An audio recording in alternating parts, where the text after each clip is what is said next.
مرحبا حبايبي، شلونكم؟ ان شاء الله الكل بخير يا رب. اليوم فيديو جديد، كليشة العيد. ما يمر عيد اذا ما نسوي كليشة. وصفة سهلة سريعة طيبة تجتمع عليها العائلة، كلش رائعة. نبدي هنا استخدمت اني كيلو طحين رحمة. بعدها ضفت خاشوقة هيل مطحون، ظرف واحد بيكنج باودر ورشة ملح. هذني المكونات. راح نخلط المكونات بالخاشوقة هيج سريع. بس كل المكونات تسوى هنا بالخاشوقة. خلطنا المكونات. بعدها راح اضيف خاشوقة صغيرة من حبة البركة او حبة السوداء، هاي اختيارية حسب انتو تحبوه. هنا استخدمت زير، هذا زبد، قالبين زبد ذوبتهم على النار وضفتهم على كيلو طحين وبديت اقلب. قلبت بالسباتشولا، بعدين استخدمت ايدي بدينا نعجن. هذا مثل ما تشوفون هنا شكلها صار رملي عبالك مثل الرمل. بعدها راح استخدم الزبادي. هنا عندي نص كوب زبادي او روبة او لبن، شنو المتوفر عندكم. خففته بالمي، ضفته للعجينة كلها وبديت اعجن بيه عجن كل زين. هنا شوي نحتاج ايدينا بالعجين، اذا متوفرة عجانة افضل. شوفوا شلون عجينة قطنية تخبل هشة عبالك مثل القطن. هنا احنا راح اسوي ابسط شكل بالكليتشة.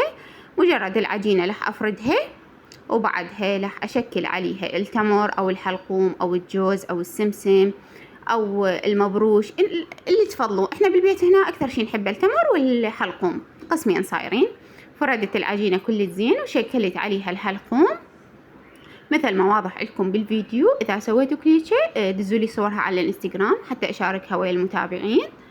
شكلتها. راح اطبق العجينة طبقة طبقتين ثلاثة لحد ما ينتهي التمر عندنا مثل ما تشوفون.